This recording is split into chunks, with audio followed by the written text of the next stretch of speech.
મહાદેવ, જય દ્વારકાધીશ, જય માતાજી મિત્રો. તો ફરી એકવાર આપણી નવા દિવસમાં અને નવી યાત્રામાં અને નવા વિડીયોમાં તમારા બધાનું હાર્દિક સ્વાગત છે.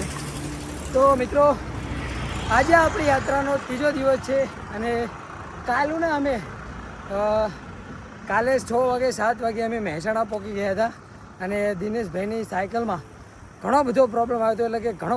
ઘણો બધો સાયકલ બહુ જ બગડી ગઈ હતી, ચાલતી નથી, એટલે સર્વિસમાં મૂકવાની હતી. તો દિનેશભાઈ જો પાછળ જ છે, મારી સાયકલ કમ્પ્લીટ સર્વિસ કરાવી નાખી છે. કંઈ સમથિંગ ઘણો બધો ખર્ચો પણ થયો છે કાલ મારે અને દિનેશભાઈને, કારણ કે સાયકલના વાળા તૂટી ગયા હતા. અને અત્યારે વાગી ગયા છે 2:30 અને અમે મહેસાણાથી હું અને દિનેશભાઈ નીકળી ગયા છીએ. આગળ જઈ રહ્યા છીએ પાલનપુર ઊંઝા તરફ. હાલ નીકળ્યા છીએ 2:30 વાગ્યે, કારણ કે દિનેશભાઈની સાયકલ અમને બહુ જ મોડી લેટ આલી. અને દિનેશભાઈના ઘરે એટલે કે એમની ફેમિલી, એમના ભાઈની આ રહેતા હતા, એમના ઓલે રોકાયા હતા કાલુના, એટલે કાલથી જ આ રોકાયા હતા. એટલે આજે અમે નીકળી ગયા છીએ. હવે તો નીકળીએ, તમને અપડેટ મળતી રહેશે આગળ જેમ જઈએ છીએ. તો ચલો મળીએ આગળ, કન્ટિન્યુ પાલનપુર ઊંઝા તરફ. પણ દિનેશભાઈની સાયકલમાં પોસ્ટર નહોતા, એટલે અમે મહેસાણામાં એમના મિત્રએ અમને આવા હિન્દી પોસ્ટર બનાવી આપ્યા છે, સરસ મજાના. દિનેશભાઈની આગળ પણ સાયકલને લગાવી છે અને જો તમે દિનેશભાઈની પાછળ પણ સાયકલને સરસ પોસ્ટર લગાવી દીધા છે હિન્દીમાં. એટલે કારણ કે ગુજરાતમાં તો ચાલશે ગુજરાતી, એટલે મેં તો ગુજરાતી જ રાખ્યા છે, પણ આગળ જઈ અને આપણે હિન્દી પોસ્ટર લગાવી દઈશું. જો આપણે ગુજરાતી પોસ્ટર રાખ્યા છે. અને દિનેશભાઈએ ટેપ પણ સરસ મારી દીધી છે, મસ્ત લાગી રહી છે આ ટેપ, રાતે ચમકે એવી ટેપ છે આ. અને અમે સાયકલ પણ આજે રિપેર કરાય છે. જો આ બધો ખર્ચો દિનેશભાઈની સાયકલમાં આવ્યો તો આ બધું બગડી ગયું હતું. આ વાળા નવા નાખ્યા છે બધા. જો તો ઘણું બધું આજે અમારે નીકળવામાં પણ બહુ મોડું થઈ ગયું. આજે અમે 2 વાગે નીકળ્યા છીએ મહેસાણામાંથી, કારણ કે પછી ના નીકળીએ તો દિનેશભાઈની ફેમિલી કહેતા હતા કે આજે રોકાઈ જાઓ, પણ અમે ના નીકળીએ તો પછી અમારે લેટ પહોંચવાનું થાય. એટલે હવે જઈ રહ્યા છીએ ધીરે ધીરે આગળ ઊંઝા તરફ. તો દિનેશભાઈ નીકળશું.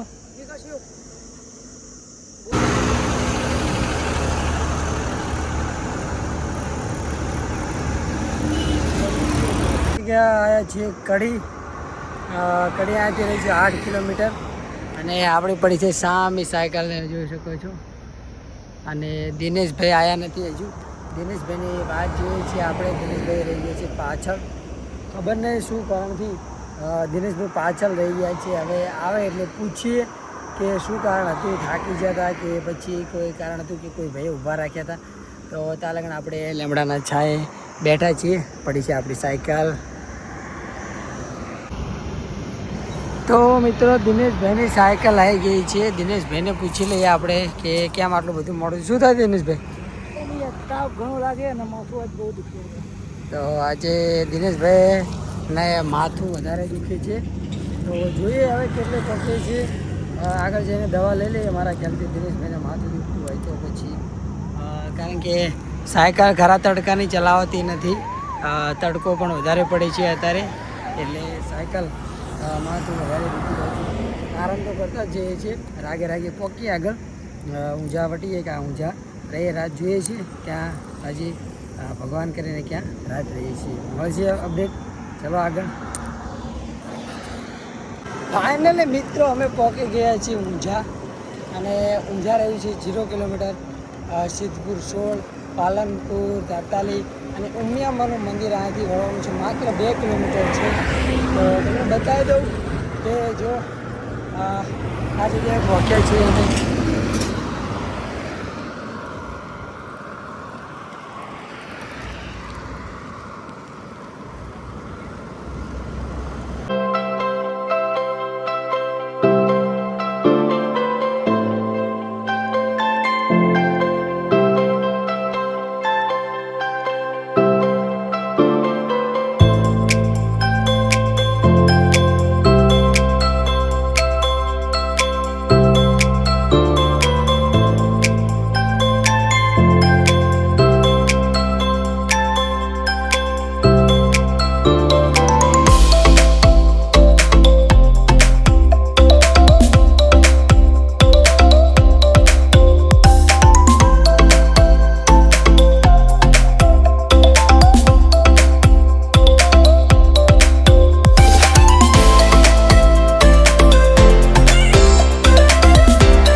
ફાઇનલી અમને રામાપીર બાપાનું જે આશ્રમ આયકણે આવેલો છે તે અમને મળી ગયો છે અને અમે અહીંયા રોકાણા છીએ, હું અને મારો મિત્ર દિનેશ.